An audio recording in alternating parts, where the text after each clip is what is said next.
Doctor ortho Ayurvedic oil and capsule. अब दर्द भी घुटने टेकेगा। ईरान के सर्वोच्च नेता रहे खामेनेई की अंतिम विदाई में पीएम मोदी को राष्ट्रपति पेजेश्कियान ने दिया ईरान आने का न्योता। 9 जुलाई को मशहद में खामेनेई को किया जाएगा दफन। 4 जुलाई से शुरू होंगे अंतिम संस्कार कार्यक्रम। अमेरिका में ट्रंप के सांसद हुए बागी। ईरान के खिलाफ जंग रोकने का प्रस्ताव संसद में पास। ट्रंप के रिपब्लिकन के 4 सांसदों ने इस प्रस्ताव के पक्ष में वोट किया। लखनऊ अग्निकांड के बाद सीएम योगी सख्त। बेसमेंट में अब कोचिंग सेंटर चलाने और कारोबार करने पर रोक। सभी सरकारी विभागों को सख्ती का आदेश। चेकिंग लगातार जारी। लखनऊ अग्निकांड में होगा बुलडोजर एक्शन। बिल्डिंग पर एलडीए का नोटिस चस्पा। एलडीए ने बिल्डिंग मालिकों से 15 दिनों के भीतर मांगा जवाब। संतोषजनक जवाब नहीं मिलने पर ध्वस्त की जाएगी बिल्डिंग। जीएमएम संस्थापक शिबू सोरेन को मरणोपरांत पद्म भूषण मिलने के बाद अब भारत रत्न देने की उठी मांग। पूर्व मंत्री मिथिलेश ठाकुर ने शिबू सोरेन के लिए भारत रत्न देने की मांग की। राष्ट्रपति और केंद्र सरकार से किया आग्रह।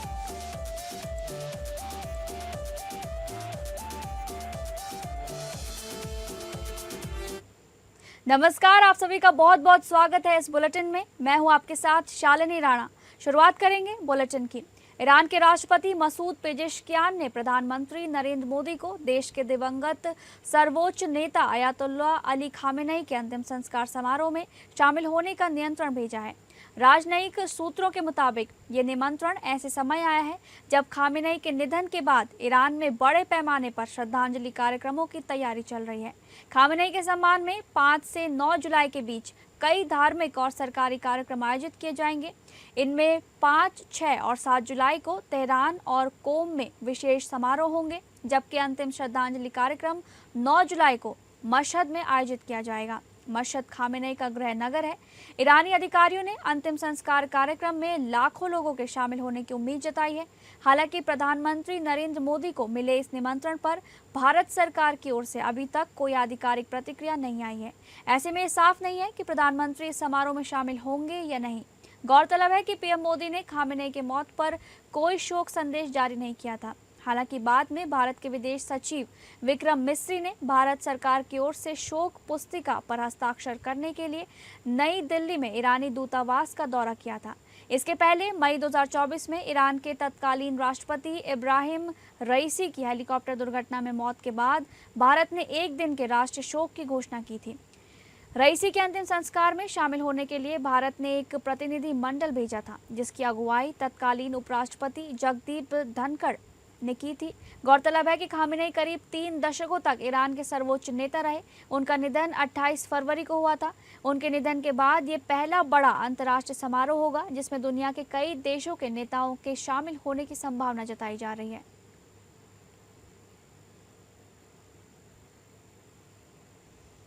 अगली खबर का रुख करेंगे, जहां अमेरिका के राष्ट्रपति डोनाल्ड ट्रंप को ईरान युद्ध को लेकर एक और बड़ा झटका लगा है। अमेरिकी संसद के उच्च सदन यानी यूएस सीनेट ने मंगलवार को उस प्रस्ताव का समर्थन किया जिसमें प्रेसिडेंट ट्रंप को ईरान के खिलाफ अमेरिकी सैन्य कार्रवाई रोकने को कहा गया है। सबसे खास बात यह रही कि इस प्रस्ताव को ट्रंप के सांसदों ने भी समर्थन दिया है। जिस तरह भारत में ममता बनर्जी और उद्धव ठाकरे के सांसद बागी हुए, उसी तरह अमेरिका में भी ट्रंप की रिपब्लिकन पार्टी को अपने ही सांसदों की वजह से मुश्किलों का सामना करना पड़ा। सीनेट में युद्ध शक्तियों से जुड़े इस प्रस्ताव के पक्ष में 50 वोट पड़े, जबकि विपक्ष में यानी राष्ट्रपति ट्रंप के साथ 48 वोट रहे। अमेरिका ने 28 फरवरी को ईरान पर अटैक किया था, जिसमें वहां के supreme leader Ayatollah Ali Khamenei की मौत हो गई थी। ईरान के साथ युद्ध को लेकर ट्रंप को अपने सांसदों की नाराजगी का सामना करना पड़ रहा है। ये पहली बार था जब अमेरिका की संसद ने दोनों सदनों ने एक प्रस्ताव पारित किया था जिसमें राष्ट्रपति को अमेरिकी सेना को मोर्चे से हटाने का निर्देश दिया गया था। 1973 के इस बिल को युद्ध शक्ति अधिनियम के रूप में माना जाता है। डोनाल्ड ट्रंप की रिपब्लिकन पार्टी के पास सीनेट और हाउस ऑफ रिप्रेजेंटेटिव दोनों में ही मामूली बहुमत है। ट्रंप के खिलाफ रिपब्लिकन पार्टी के कुछ सांसदों ने वोट किया है। ट्रंप की पार्टी के 4 सांसदों ने इस प्रस्ताव के पक्ष में मतदान किया है, जबकि 2 वोटिंग के दौरान हाउस में मौजूद नहीं थे। इसके अलावा डेमोक्रेट पार्टी के एक सीनेटर ने इस प्रस्ताव के खिलाफ वोट दिया।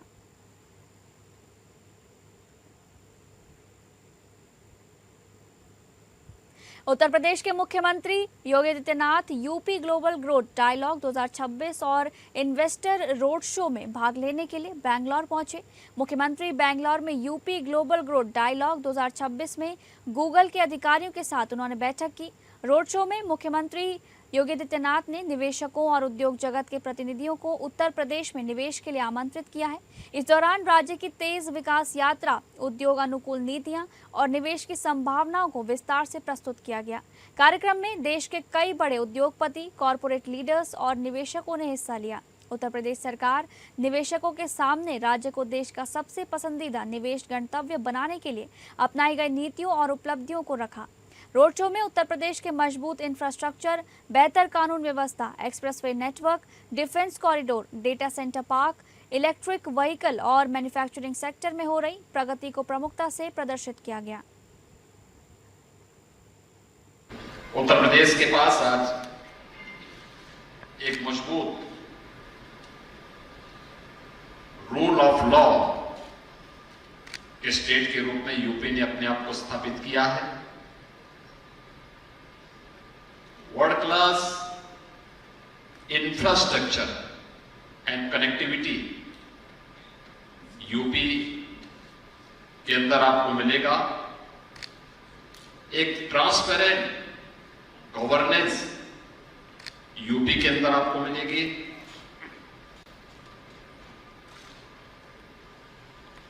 इंस्टीट्यूशंस का एक बेहतरीन नेटवर्क यूपी के अंदर आज के दिन पर आपको देखने को मिलेगा। Skill, talent, technology and investment friendly policy, ये कंप्लीट इंडस्ट्रियल इकोसिस्टम आज नए भारत के नए यूपी के अंदर हम सबको देखने को मिलेगा।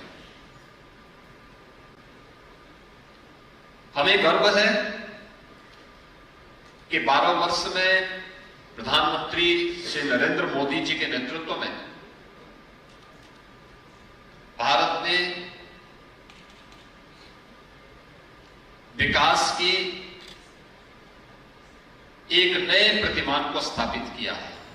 अगली खबर, लखनऊ अग्निकांड के बाद उत्तर प्रदेश के मुख्यमंत्री योगी आदित्यनाथ ने एक बड़ा और सख्त आदेश दिया है। उन्होंने कहा है कि किसी भी इमारत के बेसमेंट में अब कोचिंग सेंटर नहीं चलाया जा सकेगा। इसके साथ ही बेसमेंट में किसी भी तरह का व्यापार या कारोबार करने पर भी रोक लगा दी गई है। यह आदेश सुरक्षा को ध्यान में रखते हुए दिया गया है।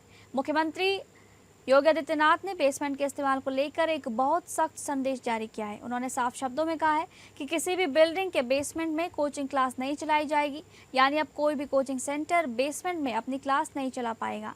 इसके अलावा मुख्यमंत्री ने यह भी कहा कि बेसमेंट में किसी भी तरह का दूसरा कारोबार भी नहीं किया जा सकेगा, यानी दुकान, ऑफिस या कोई और कमर्शियल काम बेसमेंट में करने की इजाज़त नहीं होगी। मुख्यमंत्री ने यह भी कहा कि अगर कहीं सुरक्षा के नियमों को नज़रअंदाज किया गया तो उसे किसी भी हालत में बर्दाश्त नहीं किया जाएगा। लखनऊ की दुर्घटना है, आपके कांडे बहुत ही दुखद है। 15 लोगों की जाने के लिए और आप राजनीति कर रहे हैं, ये आप जानते हैं। ये आपके सरकार का ही भ्रष्टाचार का नमूना था। ये बिल्डिंग, ये 16 में प्लाट आवंटित हुआ और इस अवैध बिल्डिंग का निर्माण आप ही की सरकार में हुआ है। आपने ही सील करके सील खोलने का काम किया है। आपकी भ्रष्टाचार की जड़ें इतनी गहरी है, उसको अभी तक हम सबको झेलना पड़ रहा है। ये बच्चे जो काल कलवित हुए हैं, ये आप ही की सरकार के कुकृत्यों का नमूना है। कृपया आप राजनीति न करें। पूरी प्रतिबद्धता के साथ हमारी सरकार कड़ी से कड़ी कार्रवाई करेगी। माननीय मुख्यमंत्री जी ने सारे कार्यक्रम रद्द करके तत्काल मौके पर पहुंचे और पीड़ितों से बात किया और उन्हें न्याय दिलाने के लिए रात में ही कार्रवाई की है। 4 अफसरों को सस्पेंड किया है और जिम्मेदार अफसरों पर कार्रवाई करने के लिए SIT गठित की है। इसमें भी कड़ी कार्रवाई होगी। माननीय मुख्यमंत्री जी, योगी जी लगातार जनता के बीच में रह करके जन कल्याण के लिए काम कर रहे हैं और आप एसी कमरों से निकलना ही नहीं चाहते। वातानुकूलित कक्षों में बैठ करके राजनीति करना छोड़िए, जनता के बीच में रहिए। कृपया लखनऊ अग्निकांड पर राजनीति न करें। ये दुखद हादसा है और हमारी पूरी सरकार प्रतिबद्धता के साथ लखनऊ के उन नागरिकों के साथ खड़ी है जिन लोगों ने अपने परिवार के जनों को खोया। मैं दुखी मन से कहता हूँ, कृपया इसमें राजनीति न करें।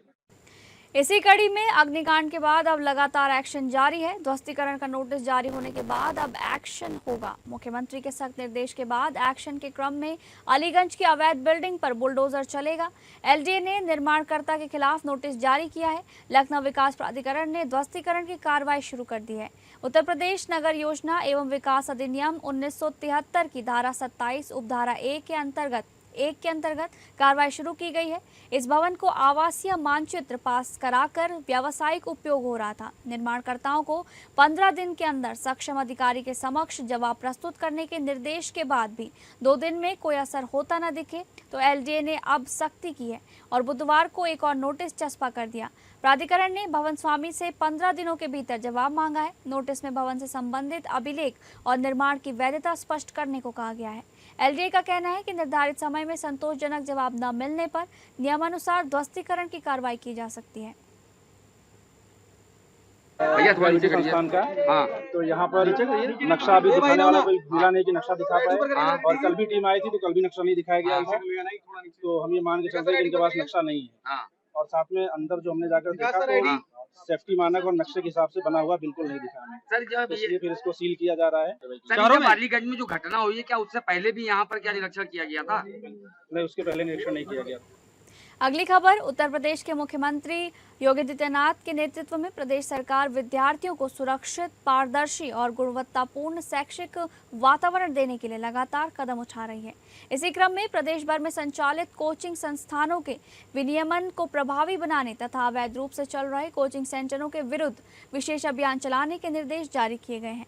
एपीएन न्यूज के साथ खास बातचीत में प्रदेश के उच्च शिक्षा मंत्री योगेंद्र उपाध्याय ने बताया कि सभी जिलाधिकारियों को निर्देश दिए गए हैं कि वे अपने जनपदों में संचालित सभी कोचिंग संस्थानों का व्यापक सर्वेक्षण कर सूची तैयार करें। जो संस्थान उत्तर प्रदेश कोचिंग विनियमन अधिनियम 2002 के अंतर्गत पंजीकृत नहीं है, उनके विरुद्ध नियमानुसार कठोर कार्रवाई सुनिश्चित की जाए। अग्निकांड के बाद सरकार अलर्ट मोड में है। तमाम जो कोचिंग संस्थान हैं उनका वेरिफिकेशन किया जाए, उनकी जांच की जाए। इसके साथ ही साथ तमाम जो दूसरे संस्थान हैं जो जिन्होंने नियमों का पालन नहीं किया है उनकी जांच की जाए। हमारे साथ बात करने के लिए प्रदेश सरकार में शिक्षा मंत्री योगेंद्र उपाध्याय जी हैं। योगेंद्र जी, आपने बात कही है कि जो तमाम कोचिंग सेंटर हैं वो अवैध है, तमाम उनकी मॉनिटरिंग की जाएगी, उनका जो नियम है किस तरह पालन कर रहे हैं ये देखा जाए। जैसे ये घटना हुई और जो नहीं होनी चाहिए ऐसी घटना जिसमें 15 छात्र अकाल कवलित हुए, उन परिवारों के प्रति संवेदनाएं हैं, लेकिन तुरंत हमारे विभाग ने एक्शन लिया और हमारे RHUs होते हैं हर कमिश्नरी में, लेकिन वो पर्याप्त नहीं है, इसलिए DIOs के उनको से जोड़ा गया है और जिलाधिकारी को इनकी एक टीम बनाने की हिदायत दी है जिलाधिकारी महोदय को कि ये मिलकर अपने अपने क्षेत्र में एक जनपद में ये चिन्हित करें कि कौन सी कोचिंग्स चल रही हैं और कौन सी मानकों की उपेक्षा करके चल रही हैं।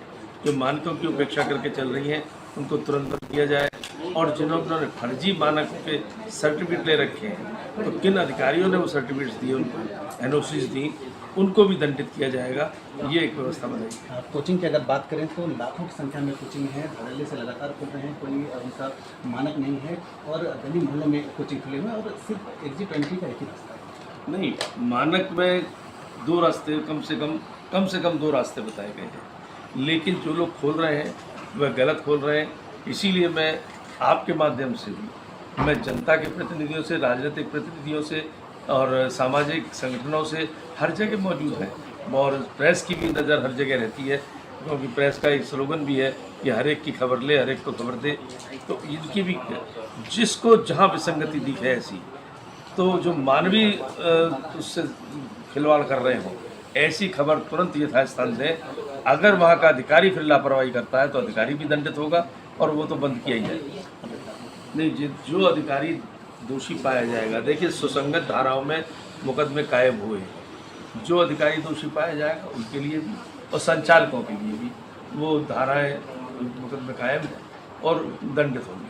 बहुत बहुत धन्यवाद हमसे बात करने के लिए। तो हमारे साथ शिक्षा मंत्री योगेंद्र उपाध्याय, जिनका स्पष्ट तौर पर मानना है कि जो कोचिंग संस्थान है उनको नियमों का पालन करना होगा, अगर ऐसा नहीं होता है तो कार्रवाई होगी और जो पूरा अग्निकांड ये हुआ है अलीगंज का, उसमें जो भी अधिकारी कर्मचारी दोषी हैं उनके खिलाफ भी सख्त से सख्त कार्रवाई होगी। Anand Singh, APN news.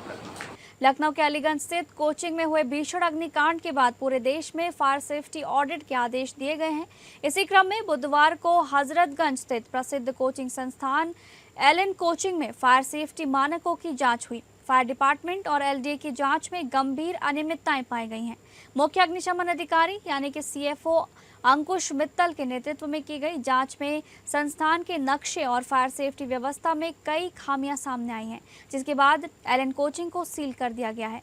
Elon के अलावा आकाश, ग्रेविटी और मोशन कोचिंग संस्थान की भी जांच की गई। ग्रेविटी कोचिंग सेंटर में भी कई गंभीर खामियां मिली हैं। ग्रेविटी सेंटर में न फायर सेफ्टी अरेंजमेंट मिला और न ही कोई नक्शा, जिसके बाद उसे तत्काल सीज कर दिया गया। मोशन कोचिंग में भी खामियां मिली हैं, जिसे भी सील कर दिया गया है।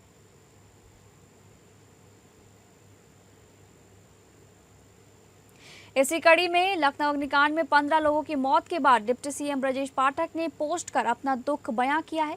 पोस्ट में कहा है कि लखनऊ के कोचिंग सेंटर में हुए भीषण अग्निकांड में मन को भीतर तक उद्वेलित कर और व्यथित कर दिया है। इस दुख घटना में अनेक मासूम बच्चों की असामयिक मृत्यु ने पूरे प्रदेश को शोक और पीड़ा से भर दिया है। डिप्टी सीएम ब्रजेश पाठक ने कहा कि जब कई परिवारों के घरों के चिराग बुझ गए हों, तब अपने जन्मदिन का उत्सव मनाना उचित प्रतीत नहीं होता। इसी गहन संवेदना और शोक के भाव के साथ मैंने निर्णय लिया है कि कल 25 जून को मैं अपना जन्मदिन नहीं मनाऊंगा। ये दिन उन दिवंगत मासूम बच्चों की पावन स्मृति तथा उनके शोकाकुल परिजनों के प्रति श्रद्धांजलि और संवेदना को समर्पित रहेगा।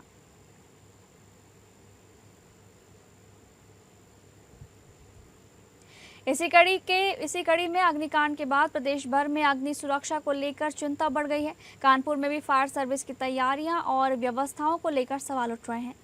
इसी मुद्दे पर हमारे संवाददाता कुणाल सिंह ने कानपुर के chief fire officer Deepak Sharma से खास बातचीत कर जानी विभाग की तैयारियां जानी है, चुनौतियां और आपातकालीन प्लान भी जाना है।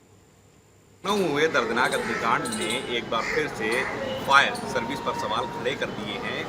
इस अग्निकांड ने कई परिवारों को उजाड़ दिया है। सवाल ये उठता है कि अगर ऐसी कोई घटना कानपुर में अगर होती है तो उसके लिए हमारी फायर सर्विस जो है कितनी तैयारी कर चुकी है। देखिए, इसमें कल की जो घटना लखनऊ की बहुत बड़ी और दुखद घटना हुई है। उसी के क्रम में आज सीपी सर के द्वारा एक बृहद मीटिंग का आयोजन किया गया, जिसमें जनपद के समस्त कोचिंग सेंटर्स के संचालक, होटल्स और अन्य संस्थानों के भी लोग उसमें रहे। तो इसमें एक प्रेजेंटेशन भी अग्नि सुरक्षा से संबंधित हमारे द्वारा दिया गया। उसमें सीपी सर द्वारा स्पष्ट निर्देश दिए गए कि जो भी मानक हैं, चाहे वो अग्नि सुरक्षा के हैं, चाहे विद्युत सुरक्षा के हैं, चाहे प्राधिकरण के हैं, तो मानकों का उल्लंघन ना किया जाए। और इन मानकों का उल्लंघन अगर पाया जाता है तो संबंधित जो भी अधिकारी हैं, जॉइंट टीम उस पर कार्रवाई करेगी, चाहे उसमें केडीए, नगर निगम, फायर सर्विस, पुलिस या अन्य विभाग जो भी हैं उस पर संयुक्त रूप से उस पर कार्रवाई की जाएगी। और किसी भी आम जनजीवन के साथ किसी भी तरह का उनकी सुरक्षा का कोई बढ़ने नहीं होगी। अगर कोई बड़ा हादसा होता है तो अपने पास कौन कौन से उपकरण है आग से बचाव? देखिए, कानपुर के आप हैं तो देखते आ रहे हो, कानपुर में काफ़ी बड़े बड़े इंसिडेंट होते हैं, लेकिन हमारे पास पर्याप्त मात्रा में फायर टेंडर हैं, हमारे पास मल्टी डिजास्टर रिस्पॉन्स व्हीकल है, हमारे पास रेस्क्यू टेंडर्स हैं, हमारे पास बहुत अच्छे कैमरास हैं। हमारे पास जो भी उपकरण एक डिपार्टमेंट को चलाने के लिए होने चाहिए, जो आमजन के लिए बहुत अच्छे से कार्य कर पाए, वो हमारे पास सब हैं। तो जितने भी संसाधन हमारे दिए हुए हैं उत्तर प्रदेश सरकार द्वारा, शासन द्वारा, वो सब ऑपरेशनल कंडीशन में है, उनको पर्याप्त मात्रा में कहीं भी यूज़ करके जनहित को सुरक्षित करें। जैसा कि आपने देखा कि अगर कानपुर में इस तरीके की कोई भी घटना होती है तो उसके लिए फायर जो सर्विस विभाग है, जो अग्निशमन केंद्र है, पूरी तरीके से तैयार है। सीएफओ दीपक शर्मा ने भी बताया कि अगर बात की जाए उपकरणों की तो सारे उपकरण मौजूद हैं आग से बचाव के लिए, राहत कार्य करने के लिए। फिलहाल इतना ही। आज जो मीटिंग की गई है उसमें कई कोचिंग संचालक और हॉस्पिटल संचालक और कई होटल संचालकों को बुलाया गया है और उनके साथ मीटिंग की गई है। और इस मीटिंग में सभी दिशा निर्देश दिए गए हैं कि जो भी होटल या कोचिंग या हॉस्पिटल मानक विहीन पाए जाएंगे उन पर कठोर कार्रवाई की जाएगी। कैमरा पर्सन गौरव निगम के साथ कुणाल सिंह, एपीएन न्यूज़ कानपुर। अगली खबर का रुख करेंगे, जहां राम मंदिर में चढ़ावा चोरी के मामले में बनी एसआईटी ने जो प्रारंभिक रिपोर्ट सौंपी है वो हैरान करने वाली है। इस रिपोर्ट में कई बड़े नामों का जिक्र है। राम मंदिर के चढ़ावा चोरी प्रकरण में प्रारंभिक जांच रिपोर्ट में एसआईटी अपर मुख्य सचिव गृह संजय प्रसाद को सौंप दी है। रिपोर्ट में चढ़ावा चोरी से लेकर कमीशन खोरी के खेल उजागर होने की बात कही गई है। मंदिर में कर्मचारियों की नियुक्ति गणना प्रक्रिया में भी बड़ी हेरफेर की आशंका एसआईटी ने जताई है। इनसे संबंधित एक साक्ष्य एसआईटी ने जुटाए हैं। गवाहों का भी जिक्र रिपोर्ट में किया गया है। ट्रस्ट के बड़े पदाधिकारियों से लेकर उनके रिश्तेदारों, करीबियों और कर्मचारियों की भूमिका पर रिपोर्ट में सवाल खड़े किए गए हैं। एसआईटी में शामिल कई बड़े नेता, कर्मचारी शामिल हैं। तीनों अधिकारियों ने गोपनीय जांच रिपोर्ट संजय प्रसाद को दी। गृह विभाग इस रिपोर्ट को मुख्यमंत्री के समक्ष रखेगा।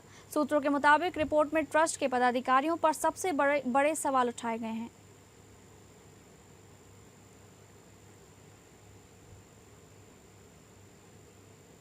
अगली खबर, झारखंड मुक्ति मोर्चा के संस्थापक और झारखंड आंदोलन के सबसे बड़े नायक दिशोम गुरु स्वर्गवासी शिबू सोरेन को मरणोपरांत पद्म भूषण मिलने पर पूरे झारखंड राज्य और देश स्तर पर लोग खुशी मना रहे हैं।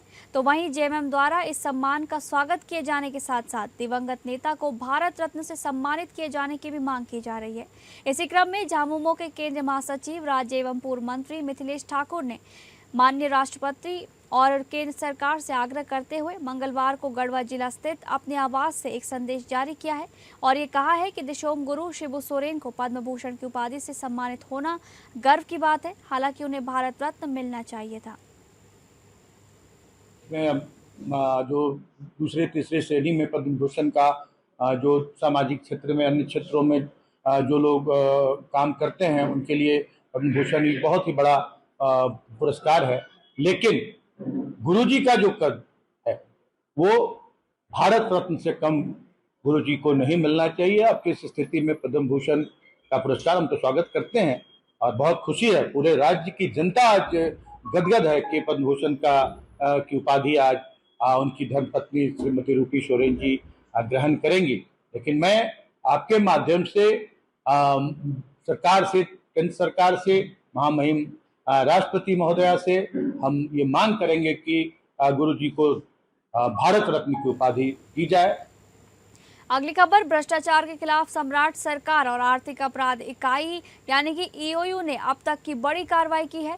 भवन निर्माण विभाग के अधीक्षण अभियंता पवन कुमार के खिलाफ आय से अधिक संपत्ति का मामला दर्ज किया गया है। ईओयू की अलग अलग टीमों ने पटना, दिल्ली और नोएडा समेत उनके 6 ठिकानों पर एक साथ छापेमारी की है। शुरुआती जांच में ही करोड़ों की काली कमाई का खुलासा हुआ है। बिहार में भ्रष्ट अधिकारियों के खिलाफ आर्थिक अपराध इकाई यानी ईओयू का एक्शन लगातार जारी है।